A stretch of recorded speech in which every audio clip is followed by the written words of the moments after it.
ಈ 5 ಸೆನ್ಸರ್ಗಳನ್ನು ದೇವರು ಆಲ್ರೆಡಿ ನಮ್ಮ ಬಾಡಿಗೆ ಫಿಕ್ಸ್ ಮಾಡಿಬಿಟ್ಟಿದ್ದಾನೆ. ಈ 5 ಪಂಚೇಂದ್ರಿಯಗಳ ಮುಖಾಂತರ ನಾವು ಈ ದೈವಿಕ ಶಕ್ತಿಯನ್ನು ಅನುಭವಿಸ್ಲಿಕ್ಕೆ ಮಾತ್ರ ಆಗ್ತದೆ. ಅಂದ್ರೆ ದೇವರು ಇಲ್ಲ ಅಂತ ಅಲ್ಲ, ಆ ಶಕ್ತಿ ಆಲ್ರೆಡಿ ನಮ್ಮೊಳಗೆ ಉಂಟು.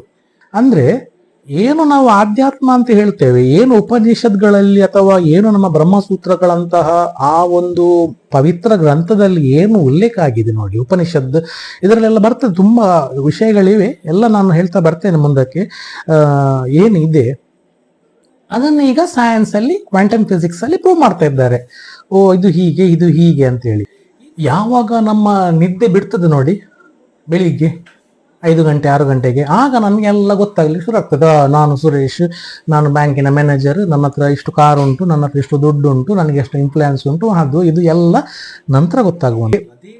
ನೀವು ಕೇಳ್ತೀರಿ ಈಗ ಆ ಫಿಲ್ಮಿಗೆ ಮತ್ತು ಇವರ ಲೈಫಿಗೆ ಏನು ಡಿಫ್ರೆನ್ಸ್ ಅಂತ ಹೇಳಿ, ಏನು ಕನೆಕ್ಷನ್ ಇದೆ ಅಂತೇಳಿ. ಕನೆಕ್ಷನ್ ಇದೆ. ಏನಂತ ಹೇಳಿದ್ರೆ, ಸಬ್ ಕಾನ್ಷಿಯಸ್ಲಿ ಅವರು ಆ ಸೀನನ್ನು ಲೈಕ್ ಮಾಡ್ತಾರೆ, ಆ ಕೂಗು ಸೀನನ್ನು ಲೈಕ್ ಮಾಡ್ತಾರೆ, ಕಷ್ಟವನ್ನು ಲೈಕ್ ಮಾಡ್ತಾರೆ. ಸೊ ಅವರ ಮನಸ್ಸು ಏನನ್ನು ತೆಕೊಳ್ತಾ ಉಂಟು ನೋಡಿ, ಅದೇ ರೀತಿದು ವೈಬ್ರೇಷನ್ ಫ್ರೀಕ್ವೆನ್ಸಿ ಏನಿದೆ ನೋಡಿ ಯೂನಿವರ್ಸ್ಗೆ ಸೆಂಡ್ ಆಗ್ತದೆ.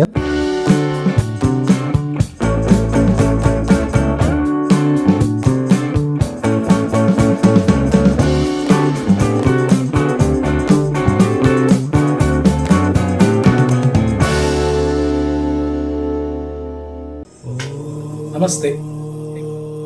ನೋಡಿ, ಈಗ ನಿಮಗೊಂದು ಪ್ರಶ್ನೆ ಬರ್ತದೆ, ದೇವರನ್ನು ಅನುಭವಿಸುವುದು ಹೇಗೆ ಅಂತ ಹೇಳಿ.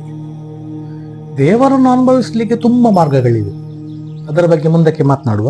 ದೇವರನ್ನು ಅನುಭವಿಸಲಿಕ್ಕೆ ತುಂಬಾ ಮಾರ್ಗಗಳಿವೆ, ಆದರೆ ದೇವರನ್ನು ಅನುಭವಿಸುವ ಕೆಲವು ಮಾರ್ಗ, ಕೆಲವು ಏನು ಸೆನ್ಸಿಂಗ್ ಪಾಯಿಂಟ್ ನಮ್ಮ ಬಾಡಿಯಲ್ಲಿ ಉಂಟು. ಆ 5 ಸೆನ್ಸಿಂಗ್ ಇದ್ರೆ ಮಾತ್ರ ನಮಗೆ ಅನುಭವಿಸ್ಲಿಕ್ಕೆ ಆಗ್ತದೆ. ಈಗ 5ಕ್ಕೆ 5 ಇಲ್ಲ ಅಂತ ಹೇಳಿದ್ರೆ ಅವನಿಗೆ, ಆ ವ್ಯಕ್ತಿಗೆ ದೇವರು ಯಾರು ಅಂತ ಹೇಳಿ ಗೊತ್ತಾಗ್ಲಿಕ್ಕೆ ಸಾಧ್ಯ ಇಲ್ಲ. ಯಾವುದು ಪಂಚೇಂದ್ರಿಯ ಅಂತ ಹೇಳ್ತೇವೆ: ಕಣ್ಣು, ಮೂಗು, ಕಿವಿ, ನಾಲಗೆ, ಚರ್ಮ. ಈ 5 ಸೆನ್ಸರ್ಗಳನ್ನು ದೇವರು ಆಲ್ರೆಡಿ ನಮ್ಮ ಬಾಡಿಗೆ ಫಿಕ್ಸ್ ಮಾಡಿಬಿಟ್ಟಿದ್ದಾನೆ. ಈ 5 ಪಂಚೇಂದ್ರಿಯಗಳ ಮುಖಾಂತರ ನಾವು ಈ ದೈವಿಕ ಶಕ್ತಿಯನ್ನು ಅನುಭವಿಸ್ಲಿಕ್ಕೆ ಮಾತ್ರ ಆಗ್ತದೆ. ಅಂದ್ರೆ ದೇವರು ಇಲ್ಲ ಅಂತ ಅಲ್ಲ, ಆ ಶಕ್ತಿ ಆಲ್ರೆಡಿ ನಮ್ಮೊಳಗೆ ಉಂಟು, ಹೊರಗೆ ಸಹ ಉಂಟು. ಒಳಗೆ, ನಾವೀಗ ಸದ್ಯಕ್ಕೆ ಒಳಗಿನ ಬಗ್ಗೆ ಮಾತನಾಡುವ. ಅನುಭವಿಸ್ಬೇಕಾದ್ರೆ ಈ 5 ಪಾಯಿಂಟ್ಗಳು ವೆರಿ ಇಂಪಾರ್ಟೆಂಟ್. 5 ಸೆನ್ಸರ್ಗಳು, ಈ 5 ಸೆನ್ಸರ್ಗಳು ವರ್ಕ್ ಆದರೆ ನಿಮಗೆ ಅನುಭವಿಸ್ಲಿಕ್ಕೆ ಆಗ್ತದೆ. ಈಗ ನೋಡಿ, ನನ್ನ ಫಸ್ಟ್ ವಿಡಿಯೋದಲ್ಲಿ ನಾನು ಹೇಳಿದ್ದೇನೆ, ಇದೊಂದು ಮಾಯಾಲೋಕ ಅಂತೇಳಿ. ಅಂದರೆ ಇದೊಂದು ಇಲ್ಯೂಷನ್. ನಾವು ಏನು ಹೇಳ್ತೇವೆ, ಈ ಜಗತ್ತನ್ನು ನಾವು ನೋಡ್ತಾ ಇದ್ದೇವೆ, ಇದೊಂದು ಇಲ್ಯೂಷನ್, ಇದು ರಿಯಲ್ ಅಲ್ಲ. ಕ್ವಾಂಟಮ್ ಫಿಸಿಕ್ಸ್ ಕೂಡ ಅದನ್ನೇ ಹೇಳ್ತಾ ಉಂಟು. ಅಂದ್ರೆ ಏನು ನೋಡಿ, ಇದೆಲ್ಲ ಪಾರ್ಟಿಕಲ್ಸ್ ಇಂದ ಆದದ್ದು, ಆಟಮ್ಸ್ನ ಬೇರೆ ಬೇರೆ ರಚನೆಗಳಿಂದ ಪ್ರಕೃತಿಯಲ್ಲಿ ಬೇರೆ ಬೇರೆ ರೀತಿಯ ವಸ್ತುಗಳ ಉತ್ಪಾದನೆ ಆಗಿದೆ ಅಂತ ಹೇಳಿ. ಅಂದ್ರೆ ಎಲ್ಲ ಆಟಮ್ಸ್ ಇದೆ. ಈಗ ನೋಡಿ, ಆಟಮ್ಸ್ ಅಂದ್ರೆ ಎಂತ ನಿಮ್ಗೆ ಗೊತ್ತು, ಇದು ಕ್ವಾಂಟಮ್ ಫಿಸಿಕ್ಸ್, ಇದರ ಬಗ್ಗೆ ಸಪರೇಟ್ ನಾನು ಮಾತನಾಡ್ತೇನೆ ಮುಂದಕ್ಕೆ. ಈ ಆಟಮ್ಸ್ನ ಒಳಗೆ ಒಳಗೆ ಒಳಗೆ ಹೋದಾಗೆ ನಿಮಗೆ ಎಂಡಲ್ಲಿ ಸಿಗುವಂಥದ್ದು ಒಂದು ಎನರ್ಜಿ ಅಂತ ಹೇಳಿ. ಅಂದ್ರೆ ಈ ಏನು ಎನರ್ಜಿ ಅಂತ ಉಂಟು, ಏನು ಆ ಎನರ್ಜಿ ಅಂದರೆ ಶಕ್ತಿ ಅಂತ ಹೇಳ್ತೇವೆ. ಆ ಶಕ್ತಿ ಅಂತ ಏನುಂಟು ಅದುವೇ ಎಲ್ಲ. ಆ ಶಕ್ತಿಯಿಂದಲೇ ಎಲ್ಲ ಕೂಡ ರಚನೆ ಆದದ್ದು. ಸೊ ಅದರ ನಂತರ ಅದು ಎಕ್ಸ್ಪ್ಯಾಂಡ್ ಆಗಿ ಬೇರೆ ಬೇರೆ ಆಟಮ್ ಇಂದ ಮಾಲಿಕ್ಯುಲರ್, ಈ ಥರ ಬೇರೆ ಬೇರೆ ಬೇರೆ ರೀತಿಯದು ಏನು ನಿಮ್ಮದು ಬೇರೆ ಬೇರೆ ಕಾನ್ಸೆಪ್ಟ್ ಎಲ್ಲ ಬರ್ತದೆ. ಇದೆಲ್ಲ ಕ್ವಾಂಟಮ್ ಫಿಸಿಕ್ಸಿಗೆ ಸಂಬಂಧಪಟ್ಟದ್ದು ವಿಷಯ. ನೋಡಿ, ಕ್ವಾಂಟಮ್ ಫಿಸಿಕ್ಸ್ ಮತ್ತು ಸ್ಪಿರಿಚುವಾಲಿಟಿಗೆ ಆಲ್ಮೋಸ್ಟ್ ಸೇಮ್ ಆಗಿದೆ. ಅಂದರೆ ಏನು ನಾವು ಸ್ಪಿರಿಚುವಾಲಿಟಿ ಅಂತ ಹೇಳ್ತೇವೆ ನೋಡಿ, ನಾನು ಯಾವತ್ತೂ ಹೇಳ್ತೇನೆ, ಆಧ್ಯಾತ್ಮ ಮತ್ತು ವಿಜ್ಞಾನ ಬೇರೆ ಬೇರೆ ಅಲ್ಲ ಅಂತೇಳಿ. ಈ ಫಿಸಿಕ್ಸ್ ಅಂತ ಹೇಳಿ ಉಂಟು, ಏನು ಕ್ವಾಂಟಮ್ ಫಿಸಿಕ್ಸ್ ಬಗ್ಗೆ ನಾವು ಏನು ಮಾತನಾಡ್ತೇವೆ, ಅದು ಲೇಟೆಸ್ಟ್ ಸಬ್ಜೆಕ್ಟ್ ಆದರೂ ಕೂಡ ಇದರ ಬೇಸ್ ಸೈನ್ಸ್, ಸ್ಪಿರಿಚುವಾಲಿಟಿ. ಅಂದರೆ ಏನು ನಾವು ಆಧ್ಯಾತ್ಮ ಅಂತ ಹೇಳ್ತೇವೆ, ಏನು ಉಪನಿಷತ್ಗಳಲ್ಲಿ ಅಥವಾ ಏನು ನಮ್ಮ ಬ್ರಹ್ಮಸೂತ್ರಗಳಂತಹ ಆ ಒಂದು ಪವಿತ್ರ ಗ್ರಂಥದಲ್ಲಿ ಏನು ಉಲ್ಲೇಖ ಆಗಿದೆ ನೋಡಿ, ಉಪನಿಷತ್ ಇದರಲ್ಲೆಲ್ಲ ಬರ್ತದೆ, ತುಂಬ ವಿಷಯಗಳಿವೆ, ಎಲ್ಲ ನಾನು ಹೇಳ್ತಾ ಬರ್ತೇನೆ ಮುಂದಕ್ಕೆ. ಏನಿದೆ ಅದನ್ನು ಈಗ ಸೈನ್ಸಲ್ಲಿ, ಕ್ವಾಂಟಮ್ ಫಿಸಿಕ್ಸಲ್ಲಿ ಪ್ರೂವ್ ಮಾಡ್ತಾ ಇದ್ದಾರೆ. ಇದು ಹೀಗೆ ಅಂತೇಳಿ. ಈ ರೀತಿ ಇರಬೇಕಾದ್ರೆ ಏನು ಪ್ರಕೃತಿಯಲ್ಲಿ ಇದೆ ನೋಡಿ, ಅದು ಒಳಗಡೆ ಯಥಾ ಬ್ರಹ್ಮಾಂಡೆ ತಥಾ ಪಿಂಡಾಂಡೆ. ಅಂದ್ರೆ ಬ್ರಹ್ಮಾಂಡ ಹೇಗಿದೆ ರಚನೆ ಆಗಿದೆ, ಅದೇ ರೀತಿ ಪಿಂಡಾಂಡ ರಚನೆ ಆಗಿದೆ. ಅಲ್ಲಿ ಏನಿದೆ ಇಲ್ಲಿ ಅದೇ ಇರೋದು. ಹಾಗಿರ್ಬೇಕಾದ್ರೆ ನಾವು ದೇವರೊಂದಿಗೆ ಮೊದಲು ಒಳಗೊಡಬೇಕಾಗ್ತದೆ, ಹೊರಗಿಗಿಂತ. ಹೊರಗೆ ಹುಡುಕ್ಲಿಕ್ಕೆ ಸಾಧ್ಯ ಇಲ್ಲ ಸದ್ಯಕ್ಕೆ, ಯಾಕಂದ್ರೆ ಹೇಳಿದ್ರೆ ಅಷ್ಟು ಆ ಲೆವೆಲಿಗೆ ನಾವು ಹೋಗ್ಲಿಲ್ಲ. ಸೊ ಲೆವೆಲಿಗೆ ಹೋದ್ರೆ ಕೂಡ ನಾವು ಫಸ್ಟ್ ಹುಡಬೇಕಾದದ್ದು ನಾವು ಒಳಗಿಂದಲೇ. ಈಗ ಫಾರ್ ಎಕ್ಸಾಂಪಲ್ಗೆ ನಾನು ಹೇಳ್ತೇನೆ, ಈಗ ನೀವು ನಿಮ್ಮ ಹೆಸರು ಸುರೇಶ್ ಅಂತ ಹೇಳಿ ತಗೊಳ್ಳಿ ಎಕ್ಸಾಂಪಲ್ಗೆ. ಸುರೇಶ್, ನೀವೊಂದು ದೊಡ್ಡ ಬ್ಯಾಂಕಲ್ಲಿ ಮ್ಯಾನೇಜರ್ ಇರ್ಬೋದು, ಅಥವಾ ಏನೋ ದೊಡ್ಡ ಹುದ್ದೆಯಲ್ಲಿ ಇರ್ತೀರ, ನಿಮಗೇನು ಸಮಾಜದಲ್ಲಿ ಒಂದು ಸ್ಟೇಟಸ್ ಇದೆ, ಎಲ್ಲ ಇದೆ. ಈಗಿರ್ಬೇಕಾದ್ರೆ ಯಾವಾಗ ನೀವು ಎಚ್ಚರಿಕೆ ಸ್ಥಿತಿಯಲ್ಲಿ ಇರ್ತೀರಿ ಆವಾಗ ಮಾತ್ರ ನಿಮ್ಗೆ ಇದೆಲ್ಲ ಗೊತ್ತಿರ್ತದೆ ಅಲ್ವಾ. ನಾನು ಸುರೇಶ್, ನಾನೊಂದು ಬ್ಯಾಂಕಲ್ಲಿ ಮ್ಯಾನೇಜರ್, ನನಗಿಷ್ಟು ದುಡ್ಡು ಉಂಟು, ನನ್ನ ಹತ್ರ ಅಷ್ಟು ಕಾರ್ ಉಂಟು, ನನಗಿಷ್ಟು ಸಾಮಾಜಿಕ ಬೆಂಬಲ ಉಂಟು, ನಾನು ಹಾಗಿದ್ದೆ, ನನಗೆ ಇನ್ಫ್ಲುಯೆನ್ಸ್ ಉಂಟು, ಅದು ಇದು ಎಲ್ಲ ಕೂಡ ನಿಮ್ಮ ಎಚ್ಚರಿಕೆ ಸ್ಥಿತಿಯಲ್ಲಿ ಮಾತ್ರ ನಿಮಗೆ ಗೊತ್ತಾಗ್ತದೆ. ನೀವು ಅದೇ ರಾತ್ರಿ 10-11 ಗಂಟೆಗೆ ಮಲಗ್ತಿರಲ್ಲ, ರಾತ್ರಿ ಆ ನಿದ್ದೆಯಲ್ಲಿ ಬೆಳಿಗ್ಗೆ ಎಚ್ಚರ ಆಗೋ ತನಕ ನೀವು ಯಾರು ಅಂತ ಹೇಳೋ ಗೋಚರ ನಿಮಗಿದೆಯಾ? ಇಲ್ಲಲ್ವಾ. ಅಂದ್ರೆ ಅದು ಸತ್ಯ, ಇದು ವಾಸ್ತವ ಸತ್ಯ. ನಾವು ಯಾರಂತ ಹೇಳುವ ಗೋಚರ ನಮಗೆ ಇಲ್ಲ. ಯಾವಾಗ ನಮ್ಮ ನಿದ್ದೆ ಬಿಡ್ತದೆ ನೋಡಿ, ಬೆಳಿಗ್ಗೆ 5 ಗಂಟೆ 6 ಗಂಟೆಗೆ, ಆಗ ನಮಗೆಲ್ಲ ಗೊತ್ತಾಗ್ಲಿಕ್ಕೆ ಶುರು ಆಗ್ತದೆ. ನಾನು ಸುರೇಶ್, ನಾನು ಬ್ಯಾಂಕಿನ ಮ್ಯಾನೇಜರ್, ನನ್ನ ಹತ್ರ ಇಷ್ಟು ಕಾರ್ ಉಂಟು, ನನ್ನ ಹತ್ರ ಇಷ್ಟು ದುಡ್ಡು ಉಂಟು, ನನಗೆ ಎಷ್ಟು ಇನ್ಫ್ಲುಯೆನ್ಸ್ ಉಂಟು, ಅದು ಇದು ಎಲ್ಲ ನಂತರ ಗೊತ್ತಾಗುವಂಥದ್ದು. ಅದೇ ರೀತಿ ನಮಗೆ ಏನು ಗೊತ್ತಿಲ್ಲ, ನಾವು ನಿದ್ದೆಯಲ್ಲಿದ್ದೇವೆ. ನಾವು ಎಚ್ಚರಿಕೆ ಆಗಬೇಕು ನಮಗೆ, ಆಗ ನಮಗೆ ಸತ್ಯದ ಅರಿವಾಗ್ತದೆ. ನೋಡಿ, ನನ್ನನ್ನು ಕ್ಷಮಿಸಿ, ನಾನು ಮಾತನಾಡೋದು ಬೇರೆ ವಿಡಿಯೋಗಳಲ್ಲೆಲ್ಲ ಕೆಲವರು ತುಂಬ ಮಾತನಾಡ್ತಾರೆ, ಆ ಥರ ಇಲ್ಲ. ನಾನು ಮಾತನಾಡೋದು ಹೀಗೆ, ಸ್ವಲ್ಪ ಮುಖಾಮುಖಿ ಮಾತನಾಡ್ತೇನೆ, ತಪ್ಪು ತಿಳ್ಕೊಳ್ಬೇಡಿ. ನಾನು ಮಾತನಾಡೋ ರೀತಿ ಹೀಗೇನೆ. ಸೊ ನನ್ನ ಪ್ರಯತ್ನ ಈ ಸತ್ಯವನ್ನು ನಾನು ಏನು ತಿಳಿದಿದ್ದೀನಿ ನೋಡಿ, ಅದನ್ನು ನನ್ನನ್ನು ಎಷ್ಟಾದಷ್ಟು ನಿಮಗೆ ತಿಳಿಸುವ ಅಂತ ಒಂದು ಪ್ರಯತ್ನ ಅಷ್ಟೇ ಹೊರತು ಬೇರೆ ರೀತಿ ಯಾರನ್ನು ಕೂಡ ಕಿಂಡಲ್ ಮಾಡುವಂಥದ್ದು ಇರ್ಬೋದು, ಅಥವಾ ಅವಹೇಳನ ಮಾಡುವಂಥದ್ದು, ಅಥವಾ ಇನ್ನೊಬ್ಬರ ಭಾವನೆಗೆ ಚ್ಯುತಿ ಕೊಡುವಂಥ ಕೆಲಸ ನಾನು ಮಾಡ್ತಾ ಇಲ್ಲ. ನಾನು ಎಲ್ಲ ವಿಡಿಯೋಗಳಲ್ಲಿ ಇದನ್ನು ಹೇಳ್ತಾ ಇದ್ದೇನೆ. ಏನೋ ಒಂದು ಈ ಗೊಂದಲಗಳು ಉಂಟು, ಅದರಿಂದ ಹೊರಗೆ ಬರಬೇಕಾದ್ರೆ ನಾವು ನೇರ ಹೇಳಿದ ಅರ್ಥ ಆಗೋದಿಲ್ಲ. ಕೆಲವೊಂದು ಸರ್ತಿ ಈ ಥರ ಹೇಳಬೇಕಾಗ್ತದೆ, ಅದಕ್ಕೋಸ್ಕರ ನಾನು ಈ ಥರ ಹೇಳ್ತಾ ಇದ್ದೇನೆ, ಕ್ಷಮೆ ಇರಲಿ. ನೋಡಿ, ನಮ್ಮ ಪೂರ್ವಜರು ಪ್ರಾಚೀನರು ಅವರು ನಮಗಿಂತ ತುಂಬ ಅಡ್ವಾನ್ಸ್ ಇದ್ರು. ನಾವೀಗ ತುಂಬ ಅಡ್ವಾನ್ಸ್ ಇದ್ದೇವೆ. ನಮ್ಮ ಹತ್ರ ಎಲ್ಲ ಟೆಕ್ನಾಲಜಿ ಉಂಟು, ನಮಗೆ ಮೊಬೈಲ್ ಉಂಟು, AI ಟೆಕ್ನಾಲಜಿ ಉಂಟು, ಏನೆಲ್ಲ ನೋಡಿ ಎಲ್ಲ ಗೊತ್ತು ನಿಮಗೆ, ನಾನು ಹೇಳ್ಬೇಕಂತಿಲ್ಲ, ಎಲ್ಲ ಟೆಕ್ನಾಲಜಿ ಉಂಟು. ಆದರೆ ಯಾವುದೇ ರೀತಿಯ ಇಂತಹ ಟೆಕ್ನಾಲಜಿ ಇಲ್ಲದೆ ನಮ್ಮ ಆದಿ ಪುರುಷರು, ಅಂದರೆ ಯಾರು ನೋಡಿ ನಮ್ಮ ಪ್ರಾಚೀನರು ಋಷಿಮುನಿಗಳಂತ ಹೇಳ್ತೇವೆ, ಅವರ ಹತ್ರ ಎಲ್ಲ ನಾಲೆಜ್ ಕೂಡ ಇತ್ತು. ಅವರಿಗೆ ಈ ಬ್ರಹ್ಮಾಂಡದ ಸತ್ಯತೆಯನ್ನು ಜನರಿಗೆ ಮುಟ್ಟಿಸಬೇಕಿತ್ತು.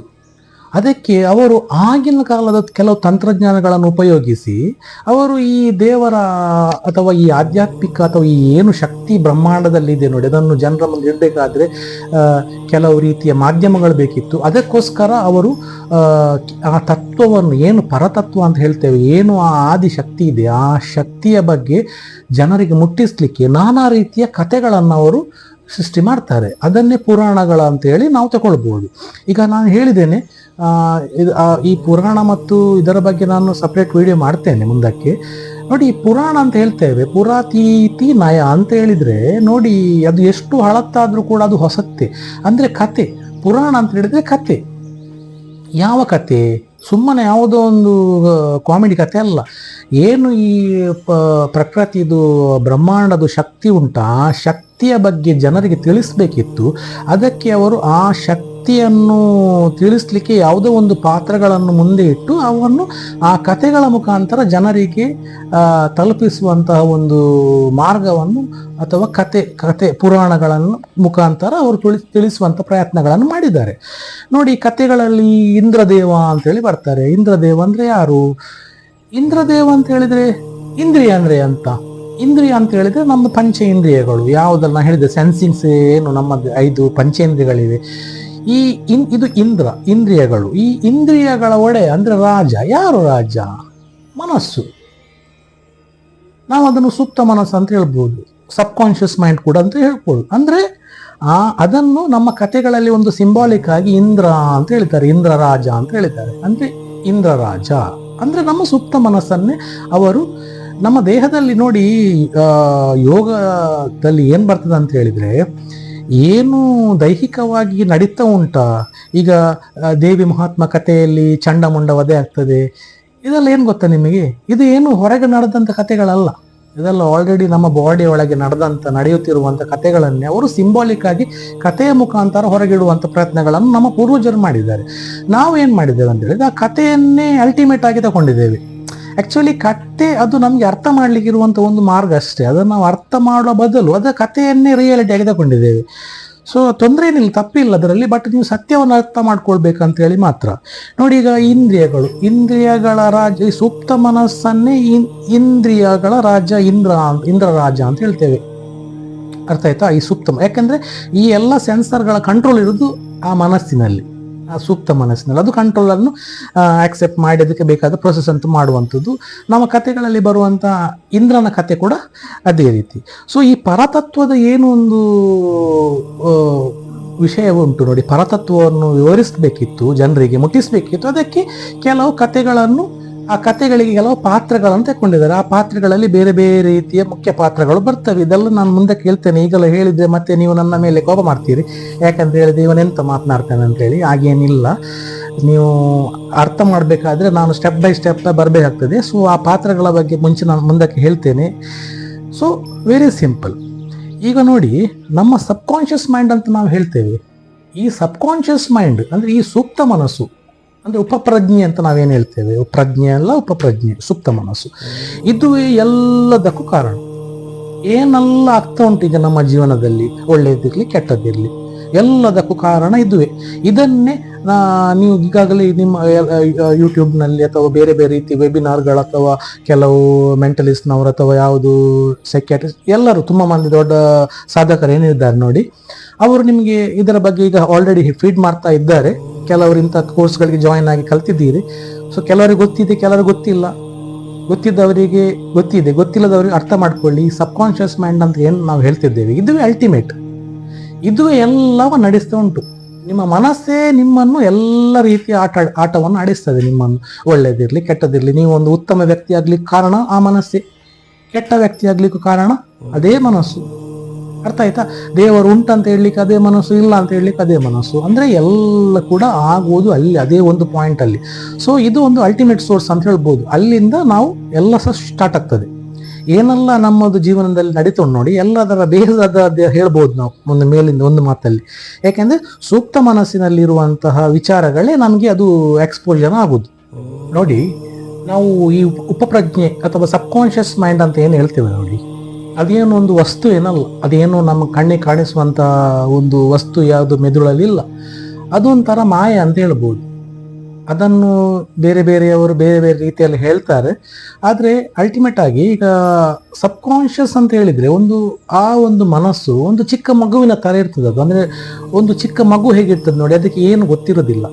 ಅಂದರೆ ನೀವು ಆ ಚಿಕ್ಕ ಮಗುವಿಗೆ ನೀವು ಬೇಕಾದರೆ ನೀವು ಈಗ ಮೇಲೆ ಎತ್ತಿ ಕೈ ನೋಡಿ, ಕೆಲವು ತಂದೆ ಅಂದಿರು ಮಾಡ್ತಾರೆ, ಮಗುವನಿಗೆ ಎತ್ತಿ ಬಿಸಾಡ್ತಾರೆ, ಮತ್ತೆ ಹಿಡಿತಾರೆ. ಆ ಮಗುವಿಗೆ ಏನು ಗೊತ್ತಿಲ್ಲ.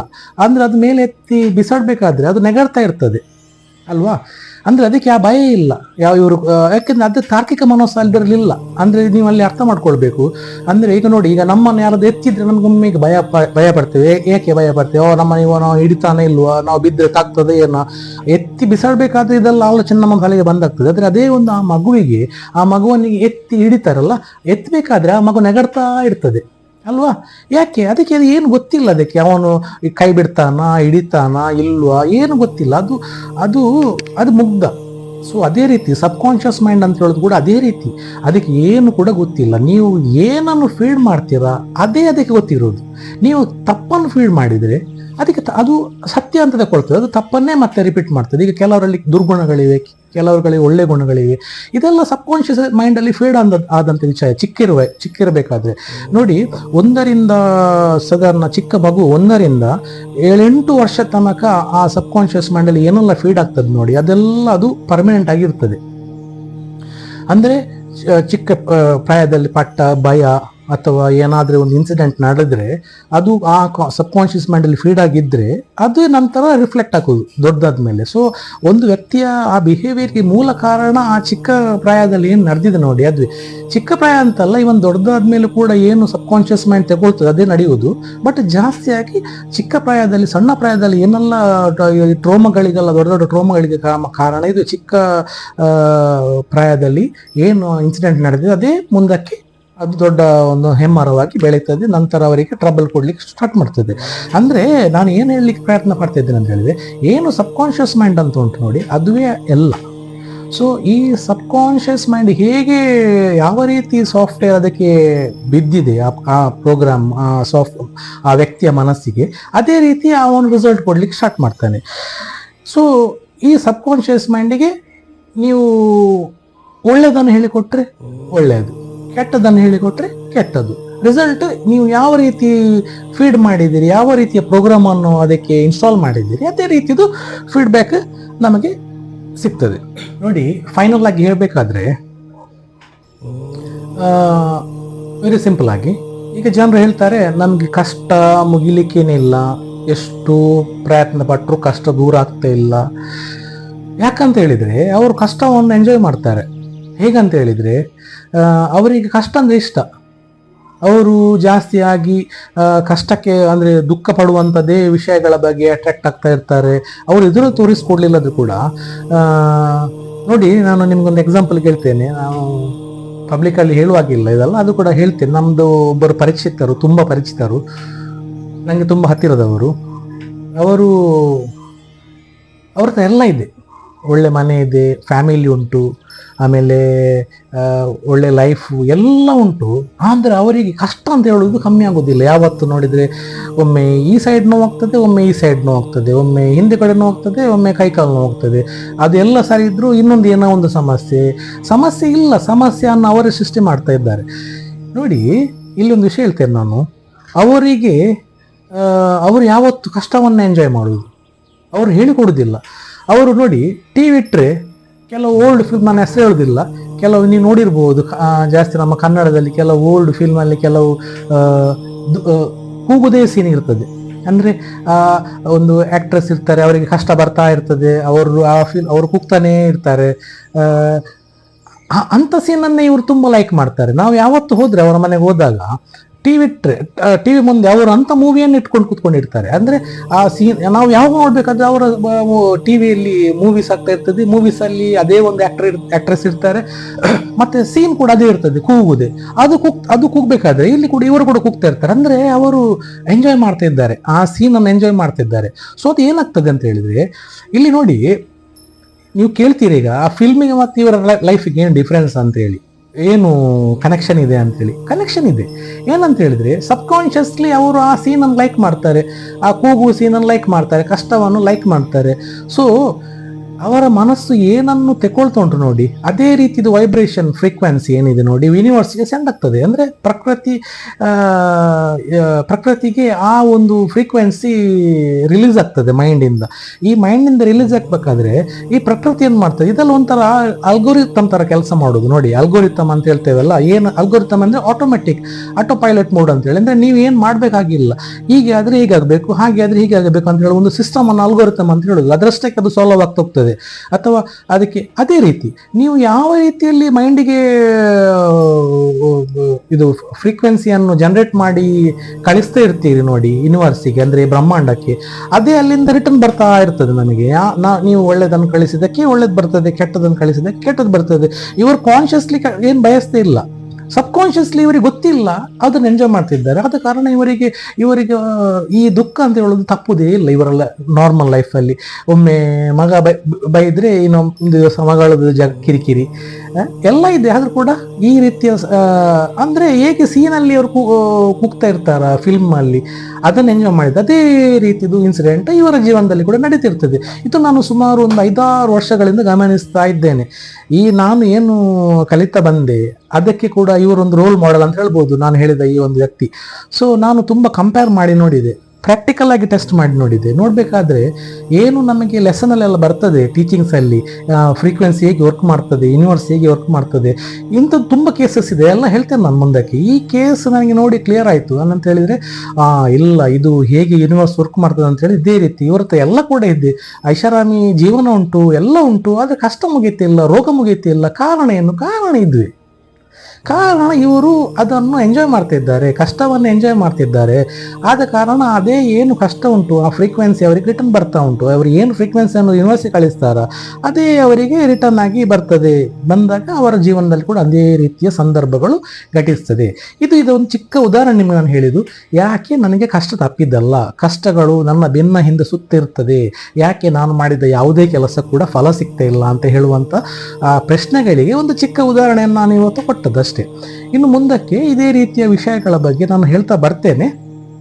ಅಲ್ಲಿಯವರೆಗೆ ಧನ್ಯವಾದಗಳು.